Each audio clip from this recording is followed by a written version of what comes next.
Hi, everyone, and welcome to episode 219 of the Medieval Podcast. I'm Danièle Cybulski, also known as the 5-Minute Medievalist. From the very beginning, we humans have been fascinated by our fellow Earthlings, observing, learning, and finding ways to explain and conceptualize the complexities of animal behavior. In fact, we still call the domain of birds and beasts the animal kingdom. One of Adam's first tasks is said to have been the naming of the animals, and our interest in our furry and feathered friends, including their names, is undimmed.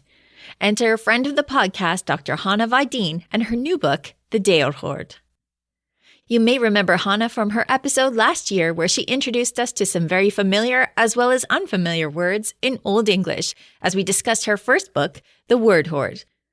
Hana is still posting a new Old English word every day on her website, oldenglishwordhord.com, and on her app, Old English Word Hord, which sends these words every day straight to your phone. Hana's latest book is The Deorhord, an Old English bestiary, which narrows the focus down to animals, what they're called, where we find them, and what people in the Middle Ages thought of them. Our conversation on the animals of the medieval world and how to write a brand new Old English bestiary is coming up right after this. Well, welcome back, Hana. It's so nice to have you back to talk about your new book. Welcome back. Thank you. It's great to be back. So let's just jump right into it because I know you are super into Old English and I love it too. So when we're talking about Old English, which is your specialty, who's speaking this and when are they speaking it? What's the difference between Old English and today's English? Well, Old English is the English that was spoken from around 550 to 1150 in what is now England. And it is not nearly as full of foreign words as the English that we speak today. It's more limited to a Germanic vocabulary. It sounds quite different, mostly. Some of the words sound the same, like word, for instance, is the same. But then there are many words that sound quite different from anything that you would expect in modern English. So if you went back in time, do you think you'd be able to figure out what people were saying? Or would it be a lot of work? Maybe some things you could figure out. Some things would sound familiar, but a lot of it is quite different. Like the way you speak now relies on syntax. So you know that the subject and object and verb are in certain positions in the sentence, and that's how you derive meaning. But they didn't use that back then. They used word endings instead, the way you do in Latin and other languages. So that can be a bit confusing as well. Yeah, I remember taking Old English in university and finding that both fascinating and very surprising that Old English has different endings depending on the word. And it also has genders, which is something that we don't have today when it comes to language. Yeah, definitely. That all sorts of things that you need to memorize that you don't think about in modern English. Yeah, so everyone who finds English hard to spell can still think they're lucky stars that they don't have to worry about the cases for each of these words. Yeah. Although at least back then you don't need to worry about spelling. So there's no standardized spelling. So there's that. That's true. So just so we cover all the bases, what made the difference? What made the change between Old English and today's English? What was the major factor that changed things? Well, after the Norman conquest, there was a lot more French coming into the vocabulary, which is why the Old English period sort of ends about a century later. After the Norman conquest, there's a lot more French vocabulary coming in, and we're moving away from the meaning derived by word endings and more towards syntax. There's some shifts in vowel sounds, but it's mainly like the influx from other languages that changes a lot. In Old English, the vocabulary is pretty much all Germanic with some Latin and some Norse influence, but that changes dramatically in Middle English, which you see in stuff like Chaucer, which is far more recognizable to a modern English speaker. Yeah. And I think that the last thing that might surprise people when they look at your book, because your book features Old English, we're going to get into the book in just a second, is that there are actually different letter forms in Old English as well, right? Yes, yeah, that as well. So in Old English, you have an AE that's smushed together, which is called an ash, and it has an A sound. And you also have thorn and ed, which are, they both make th sounds, so the sounds. And those are unfamiliar to us today. So yeah, there are those things as well that are different and surprising. Yeah, I love writing things with those old letters, even though it's just for my own amusement, because Yeah. it feels pretty fun to put together, that TH sound with just one letter. Yeah, it's great. Very efficient. It is efficient. Yeah, for sure. Okay, so let's get into your book. Your book is called what? The Deorhord, an Old English bestiary. Right. What is a Deorhord? Well, a Deorhord is something I made up, but Deor and horde are both real Old English words. Deor means animal. It eventually changed into our word deer. The meaning narrowed and became more specific, but in the Old English period, Deor was animal, and a horde is a horde, as we think of a horde today.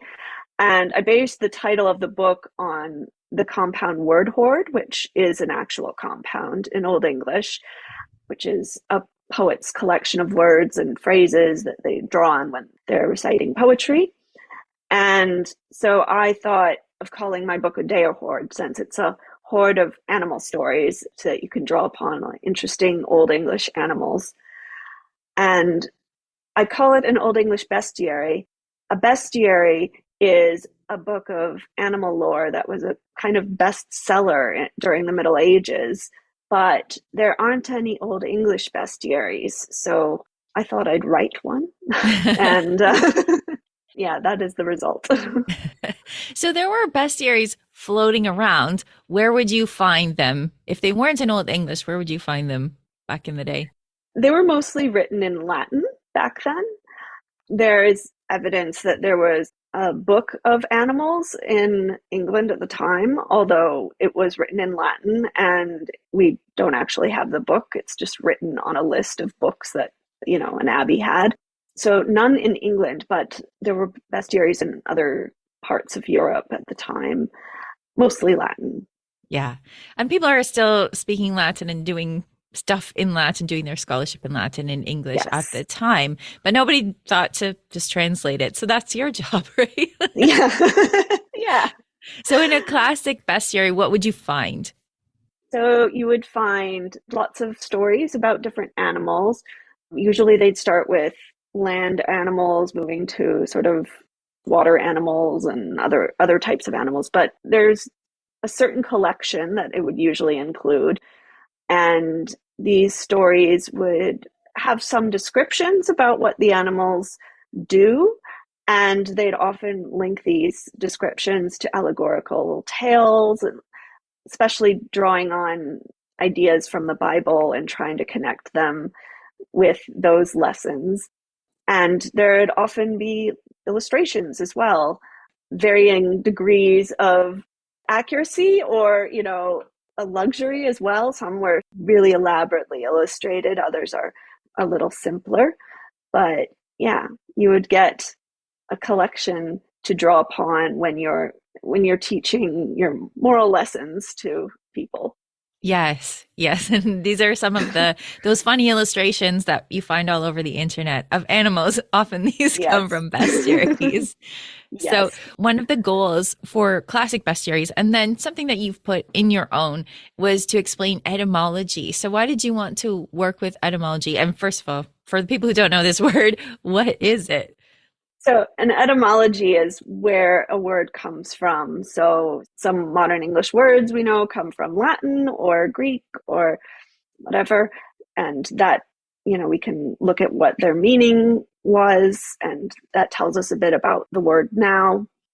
Isidore was a 7th century Spanish cleric who was very much into etymologies. He wrote a whole book of etymologies, and they may or may not be correct, a lot of them, but he's put a lot of enthusiasm and effort into writing these explanations of why an eagle is called this or why a snake is called this. And that was based on the Latin words, since he was writing in Latin. With my book, I'm looking at the Old English words and sort of seeing how those words are used, where they appear in the language, sometimes we can tell something about what they meant, and yeah, exploring the animals through the words that are used, both for the animals and to describe the animals and their activities. Yes, yes. And Old English is so beautiful for that in being so descriptive when it talks about animals. And I want to get into one example of that for sure in just a second. But just as a bit of trivia that you have in your book, Isidore of Seville, who loved to categorize things, is often thought of as the patron saint of the internet, right? Because Yes. this is the place where you find information. Yeah, which you can't always trust, which carries over nicely. Yeah, yeah, that's perfect when you're looking at Isidore of Seville as well. So if we're talking about etymology or where we get the name of something from, I think a really good example of this is the spider. Can you tell us about the spider in Old English? Yeah, the spider has several names in Old English. The one that I really love is gangawavra, which is a kenning, which is a sort of metaphorical compound, and it literally means walking weaver. And I always like to tell people the compound and let them guess what the animal is. Some people guess snake and like animals like that, but the gangawavra is the spider. So that's a really great description. There's also words like atterkoppa, which is another word for spider. And that compound means poison head or poison vessel, depending on how you take the last part of the compound. So that's more negative image of the spider than gangawavra, perhaps. It's definitely not as elegant. Yes.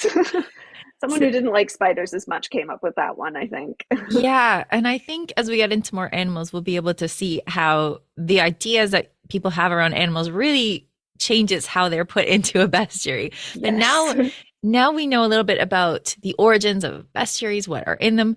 Tell us a little bit about how you put yours together. Right. Well, I started off by just thinking of all of the animals that appear in Old English texts that I could think of, which have, stories or they appear in poems, and just sort of brainstorming different animals I could talk about. And I wasn't sure how I was going to arrange the whole book at first. But then as I worked on it, they sort of fell into different categories, not the same categories that you would find in a medieval bestiary, which is the sort of the animals of the land and of the sea and of the air. But I divided it up into the ordinary, the extraordinary, the good, the bad, and the baffling. And the ordinary and the extraordinary are those categories sound fairly obvious, but as you get into the stories about animals, you might be surprised at some of the animals that are considered extraordinary, or at least that I considered extraordinary when putting this book together. For instance, you have the ant in that category, which doesn't seem like it would be that extraordinary, but it is. And then the good and the bad is drawing on in medieval bestiaries, a lot of the animals are seen as particularly good or evil, and some are aligned with Christ and others are aligned with Satan. And so looking at those categories a bit, although there's a bit of overlap. The serpent isn't always bad. And then we have the baffling, which is my category for all these creatures that don't make a lot of sense for various reasons.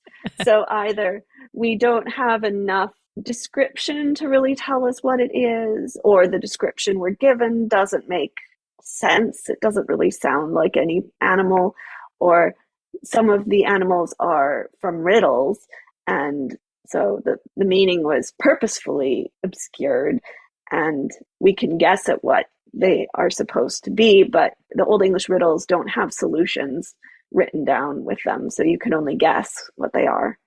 Can you give us an example of one of these riddle creatures from the Exeter book and what you've tried to figure out that it might be? Yeah, so one of the ones that I still don't really know what, I keep going back and forth in my head which answer makes the most sense, and I'm not really sure, is the animal I call the Stratwurta, which is, it's not a name used for the animal, but it's drawing on the Stratawurkan, which is something it does. So it builds a street, it makes a path. And this animal actually has quite a few physical descriptions. It has tall ears, and it's got sort of a tawny appearance, like some of its body is tawny, others it's a little darker, has darker fur. Interestingly, it has a kind of battle weapon, which seems to be spear-like or sharp, but it's not clear whether those are claws or teeth or spines or quills or whatever. And we know that this creature digs and that it moves quickly. And it also is very protective of its young.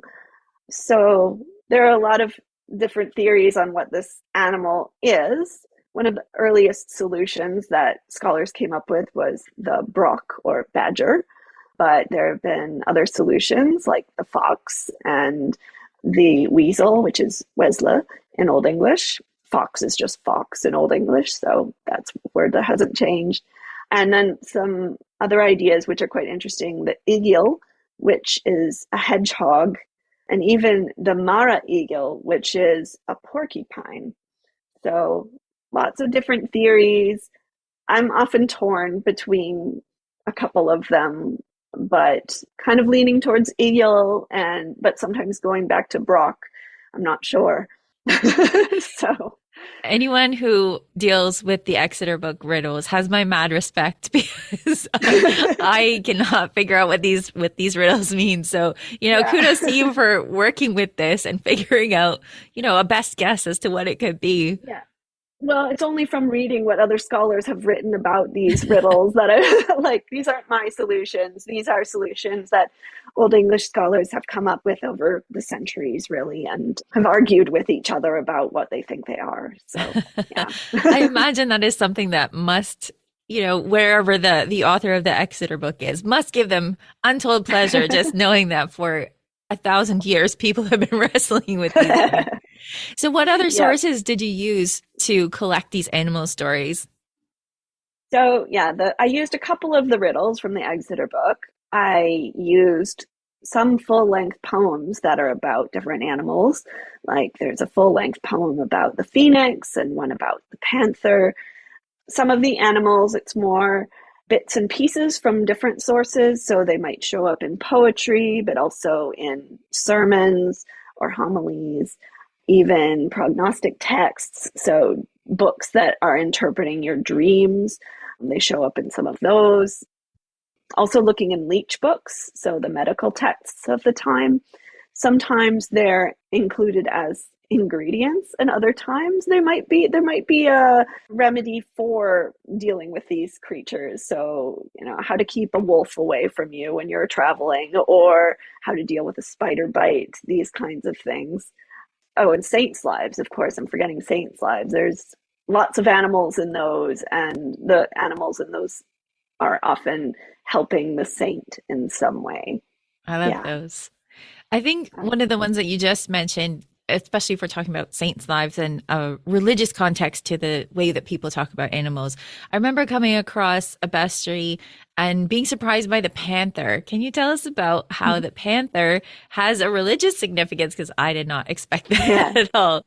Yeah, the panther is a really surprising one, especially because it has certain things in common with the whale, which is also a creature from the bestiaries, but the whale is definitely evil in the bestiaries, a representative of Satan.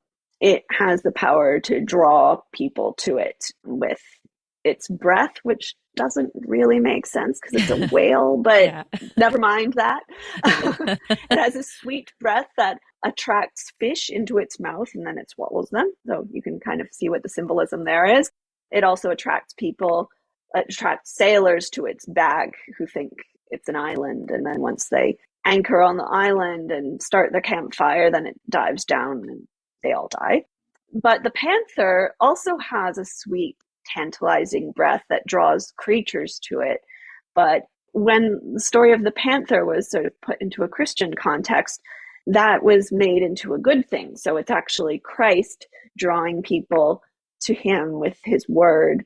And the panther in earlier lore is more of a negative creature. So like in pre-Christian texts is more negative in the way it attracts animals, but in the Christian bestiaries, it's a good thing. So yeah, the panther represents Christ in that way. The panther is also described as having a big meal and then sleeping in his cave for 3 days, which has been compared to the way that Christ was in his tomb for 3 days before he ascends. And so, yeah, there's a lot of weird parallels that you wouldn't expect necessarily. Yeah. Is a panther, I can't remember this at the moment, but is he one of the ones with the lamp-like eyes that is often also very attractive to people? Or have I got this completely wrong? I know there's a few things, few animals that have lamp eyes. Maybe it's not the panther. I don't think the Old English one is described as having lamp eyes. Just that, but he has amazing fur, like every color. It's compared to Joseph's tunic of many colors and in the Right. poem. And that also is a little surprising at first because I think we tend to think of panthers as being black. They're just sort of solid color creatures. And in the Old English, he's described as having many colors. And if you see the bestiary illustrations from later on, there are also many different colors. But when you see the light reflecting off of a panther's fur, you can kind of tell what they're talking about. It's not actually a solid black. There are many colors in there, but certain panthers tend to be darker. And so that's where you get the black panther from. Yeah, it's just such an interesting one because it's a nocturnal animal. It's dark. You would imagine following the usual dark and light sort of Yeah. allegorical stuff that the panther would be a negative one, but he's definitely a Yeah. positive one, Yeah, Christ-like in definitely. Yeah. bestiaries, which is so interesting. Yeah. Yeah. Were No, there I love the panther. were there other ones that surprised you? The snake was a little surprising to me because the snake in bestiary lore is generally bad because anything snake-like or dragon-like or serpent-like is aligned with Satan usually. But in bestiary lore, it's describing how the penitent sinner can kind of get rid of their sins by going through the sort of straight and narrow way to Christ. And you see these illustrations of a snake slithering through a very tiny hole in a rock and losing their skin, and in that way, sort of renewing itself. So, yeah, there's some good to the snake as well. And there are other animals too, like the wolf is pretty much just bad in Old English. In all the examples, the wolf is evil, the wolf is aligned with the devil. But you do get a saint's life where a wolf, multiple saints' lives, but one I talk about in the book where the wolf is actually a protector of a saint's body. So the saint has been killed and his head has been removed from his body and hidden in the forest to just further desecrate this body. And his people are looking for the head, and a wolf has come across the head and actually protects it from other wild animals that might have consumed it until the people manage to find the head. And so, and then the wolf goes back to the town with them to sort of make sure that the head gets there okay. And yeah, so that's a kind of surprising wolf story. Hmm. One of these stories that shows how miraculous a saint can be, their influence can be, even the scariest Yeah. creature in the forest Yeah. can be tamed by the saint's power. Yeah. You get that with the lion too, which the lion has sort of mixed good and bad in how they appear in the Bible. And sometimes it's focused on how fierce and terrible they are, but they're also the king of beasts and seen as representative of Christ generally. And in one of the saints' lives, there's a saint who is protected by a lioness who is supposed to be there to like kill her, but instead, through the power of God, this lioness becomes her protector and actually gets horrible people to listen to her. So that's pretty cool. It's good that he's around, or the Yeah. lioness, sorry, the lioness The is around lioness to is hang out, around. Yeah. Yeah. Yeah. keep her safe. I love that, how you have, even in this, there's a lot of complexity. And what I like about reading this type of book, and it's in your book as well, is trying to pull together how does it work that they're sometimes bad and sometimes good? It's real mental effort for these authors, and it must have been for you as well to try and pull these things Yeah. together. Yeah, and ultimately it's sort of you sort of realize that whenever you try to categorize something, it ultimately falls apart. The world is too complicated to just say, oh, these are all the good things, these are all the bad things. And even when you're dealing with a bestiary where it seems like they're trying very much to categorize things as black and white, good and evil, that there's these opportunities for the animals to be different, to be good in some way when they're usually bad, or vice versa. So yeah.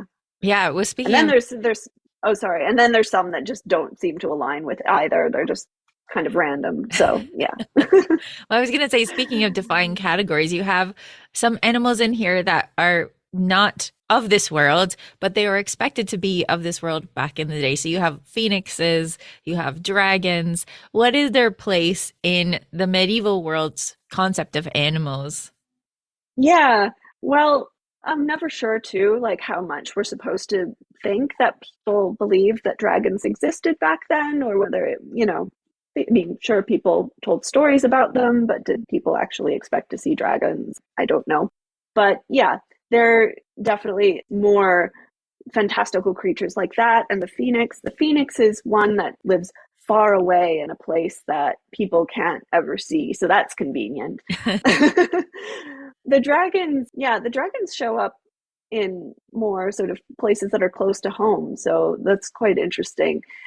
But they also talk about worms, and worms are not necessarily, they're sort of creepy crawlies. It could be a snake, they could be a dragon. There's a bit of overlap. And you get that in some of the stories too. Like, was it a snake or was it a dragon? I don't know. Yeah, I don't know if I answered your question or if I'm just Yeah, rambling. yeah. Well, it's Yeah. interesting how when they're found in bestiaries and the way you're examining it in your book as well is people are talking about them in the same scientific terms that they would be talking about anything else. This is just the nature of the creature. This is their Yeah. habitat. This is how they live. Yeah.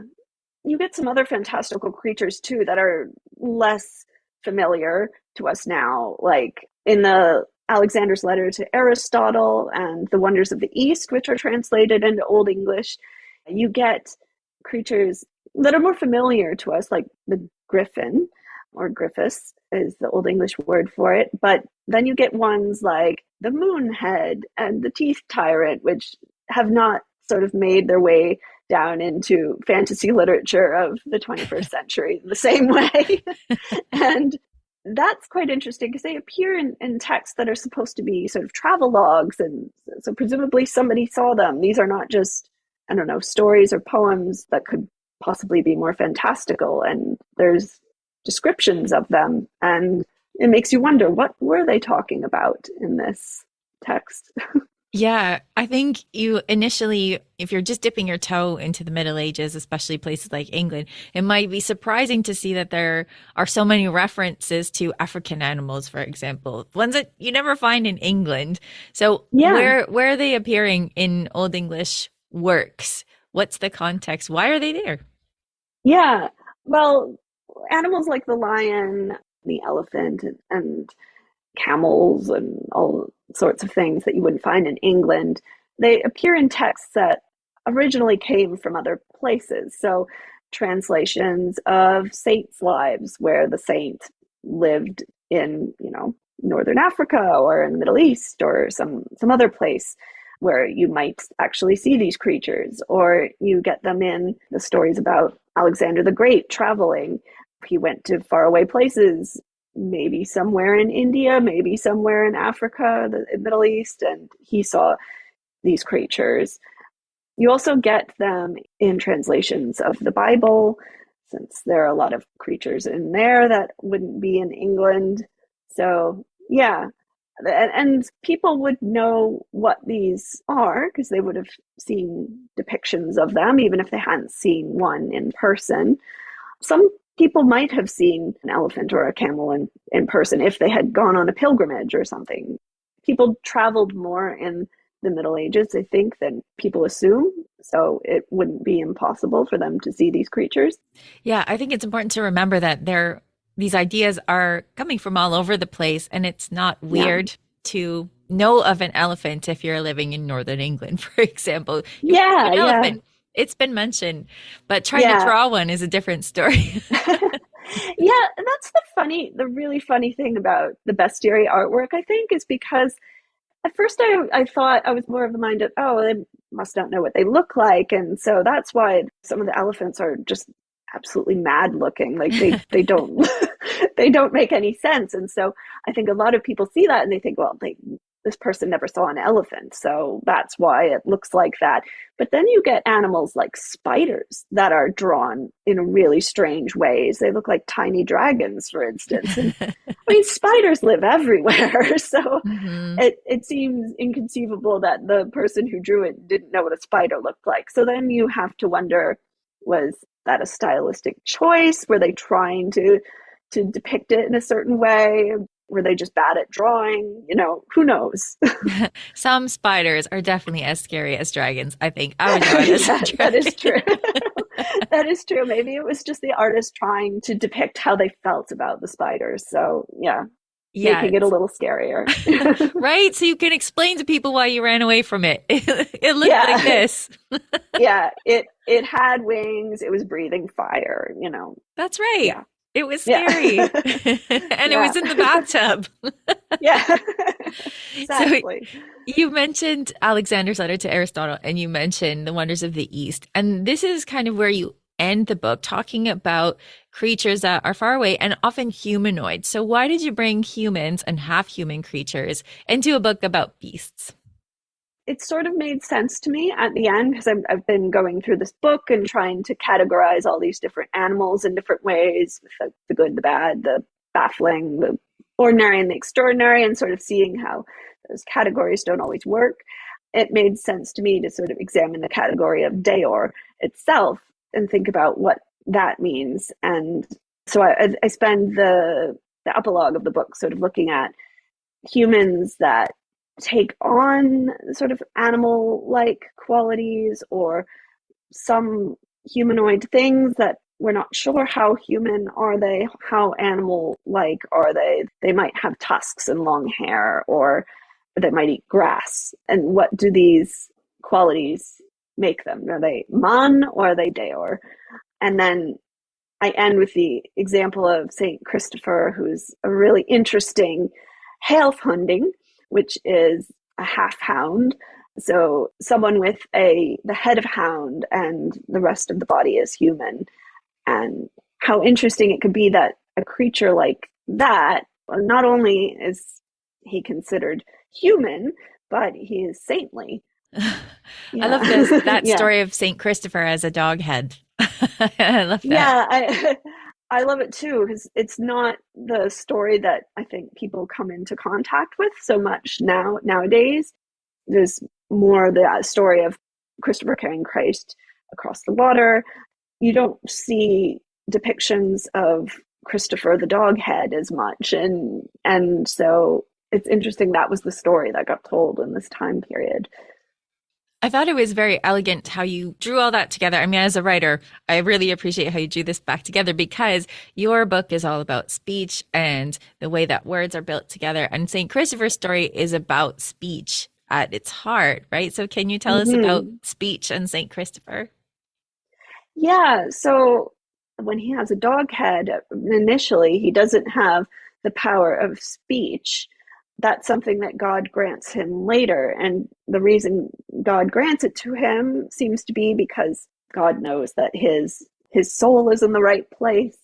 Maybe he's able to pray without speech in some way, and he's eventually granted that power.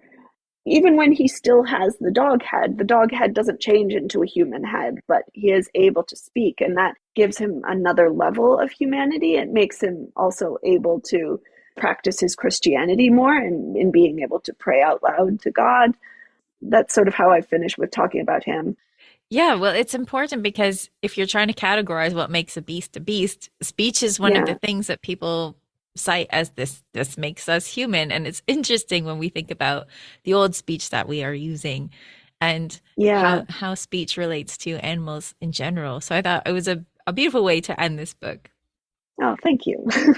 And I wanted to thank you for coming on. And I think that bringing people back to old forms of English, I mean, I always think it's interesting looking at the way we used to speak, but bringing our speech back to the word horde, the Deorhord, I think it's really a wonderful thing that you're doing. So thank you so much for coming on and telling us all about the Deorhord. Oh, thank you. Thanks for having me.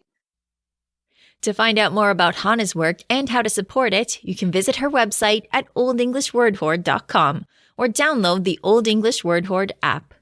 Her new book is The Deorhord, an Old English bestiary, and it's available now in the United Kingdom and in February in North America.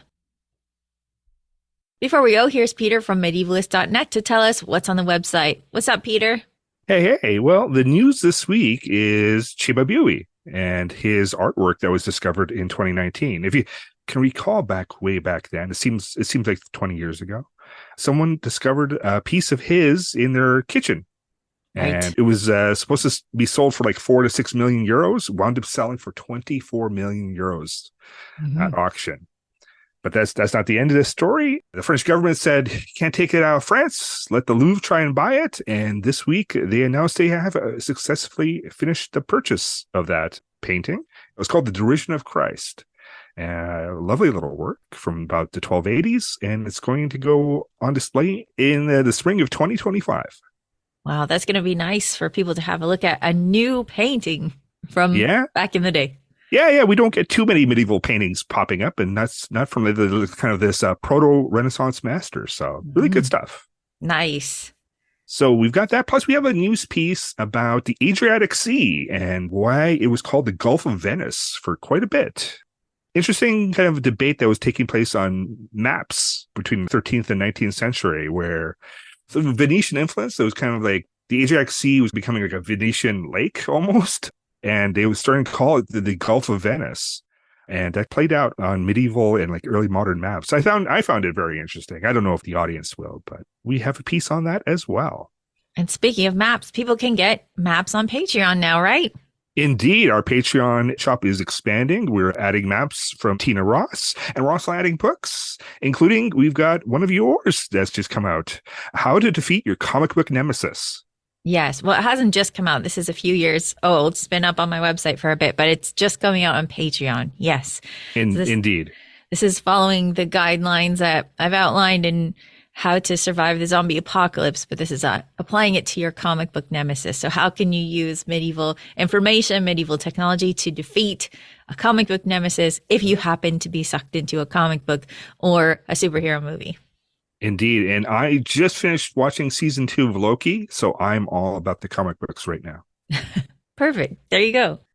Well, thank you for coming by, Peter, and telling us what's on the website. Thanks. Thanks. Before we wrap up, I want to take a moment to thank all of you who've taken a moment yourselves to leave ratings and reviews on my books and on this podcast. If you're like me, you always look over other people's reviews before you click anything. So that few seconds it takes to leave some stars really makes a difference, both to me personally and to the algorithms that will put my work closer to the front and make it visible to other people who might want to get medieval. This is especially important with Chivalry and Courtesy, which is just getting off the ground, but I'm also so happy and grateful to see that you've been enjoying and rating my other books too.